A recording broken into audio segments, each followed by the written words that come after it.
eso de Resco Plus, que es un proyecto europeo, y donde han visto que la gente cuando se apunte a una REScoop cambia su comportamiento y reduce su consumo energético. Siward. Thank you very much. Thanks. Thank you for having me in beautiful San Sebastian. I kept saying it wrong apparently. My name is Siward Zomer. I'm the president of ODE Centraal, which is the Federation of Dutch Energy Cooperatives, and I'm also a board member of the European Federation of Energy Cooperatives, Resco Plus.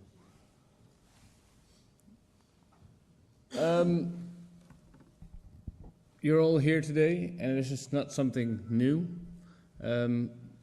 What I want to talk about today is the reduction of energy, but it's only a small part of what we're going to achieve. So I'll start very broad, and I'll slow down to very concrete actions.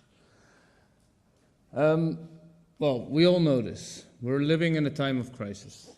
There's a food crisis, there's a financial crisis, there's an environmental crisis, and we have our energy crisis. And we all want to solve this. But what we see now, and what I see personally, is that the solution is actually what Europe wants, and what everybody thinks is how we're going to solve it, is more market. The market is going to solve everything. It's going to solve our food crisis, it's going to solve our energy crisis, and especially in the energy market, I see a movement, and especially in the discussion in Europe on the creation of the new energy market, is if we want to have renewable energy, we're going to create markets everywhere. Everything is going to be a market. There's going to be a market for the supply, there's going to be a market for the balance, there's going to be a market for the demand side, there's going to be a market for energy savings. If one of these markets doesn't function, we need some subsidies to make it function. And so if a market functions, there's people making profit, or companies making profit. So who pays? The consumer. If a market doesn't function, it needs subsidies. So who pays? The citizen as subsidies. So all these markets, they're going to work. Maybe they give a solution, but in the end, we as citizens are going to pay one way or the other. And I believe, and I've heard some great stories today, and I'm glad to speak after Som Energia, who had a great presentation. And I believe that we need to move beyond the solution of the market. And the only name I can give it is a cooperative solution.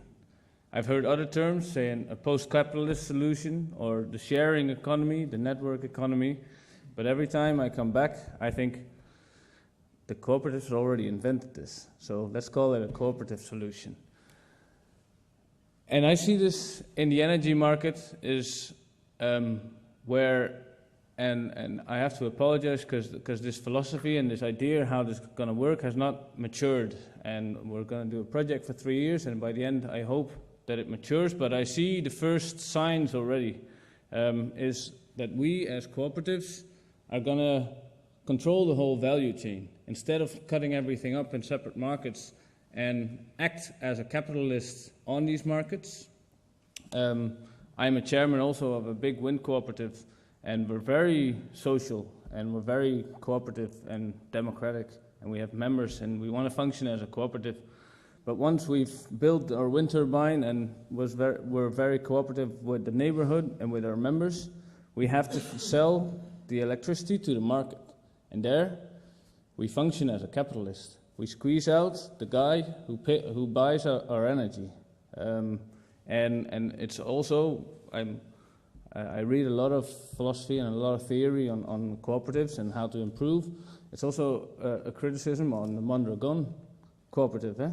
They are social, they have a different ownership structure, but when they need to function in the market, they need to function as a capitalist company. And squeeze out others and come out the best price. So we need to move beyond this, or else we're not gonna solve any solutions. Or maybe we solve the energy crisis, but we don't solve our economy. We keep acting the same. So I think we as cooperatives can actually do this because we start at the beginning. We are the builders of plants, and we are the consumers. And we can control everything that's in between. We can control the whole value chain from building, producing, selling, transportation, balancing, and supplying, and financing. We can create our own financing systems. So I think when we put everything together, and in every aspect, we can think of our own members, and our own members are the core of our actions, then we all, the activities are always focused on reducing the cost of our members, and which are the consumers. And we've seen the first signs already, and that is like we build production and we share this production, and we can even move to like what people call the sharing economy, is take out the action of money transactions. And you saw the great example where some Energia put money in the beginning, but then for 25 years there's no money transaction. The transaction is based on kilowatt hours. So they take out the whole monetary system, and it's an important issue in the development of a sharing economy. For so far, the solution or the philosophy behind that little aspect of what we're doing, because to get there and to move to such a new cooperative solution or post-capitalist energy market, we need energy reduction. The faster we can match our renewable energy production with our consumption, the faster we can move to this kind of economy. And energy savings is very important for the EU, and for the utilities are being forced, but for different reasons, I think. For the energy cooperatives, it's a way of being. It's the way of making the costs reduction for their members and reducing it. And what we've seen is these are graphs of EcoPower. These are the consumption of members of EcoPower. The blue line is the people without solar panels, and the red line are the members with, and the consumption of members with solar panels. So they reduce their conventional energy use. And this is actually as far as we know. We see this picture, but we don't know what's behind it. We don't know the story behind it. Were these already environmental aware people, and that's why they became a member? Were they opportunists because EcoPower had the cheapest price, but then got the communication of EcoPower and started reducing energy? We don't know. And that is what Resco Plus is about, to find out. An alternative, what's happening in Europe, is in huge investments in technical huge investments in technical tools, and the rollout of smart meters. And in most times they reduce the energy use with 5, maximum 10%. But it's not the real intent of these utilities to reduce the energy, because it's not their business model. They roll out the smart meters on this argument, but the most argument is to function better on the balancing market, on the supply market, and make more profit on that, to have that data from these smart grids. But we can also use these tools, but for different reasons.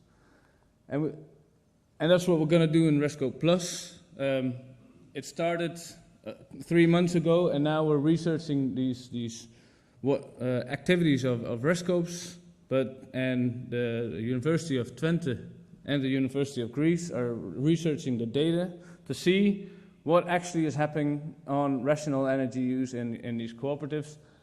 And we're gonna take out the best practices, and we're gonna share them to starting cooperatives like Goiner, the Croatians just left, and to get to an active cooperative on rational energy use and energy reduction. And this is what we have so far.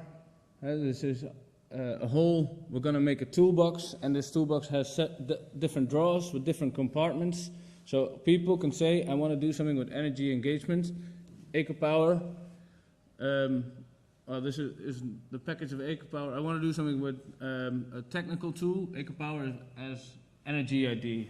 I want to have a business model that works for rational energy use. I want to have a cost, price, supply management, or for what some energy has, the generation kilowatt hour. So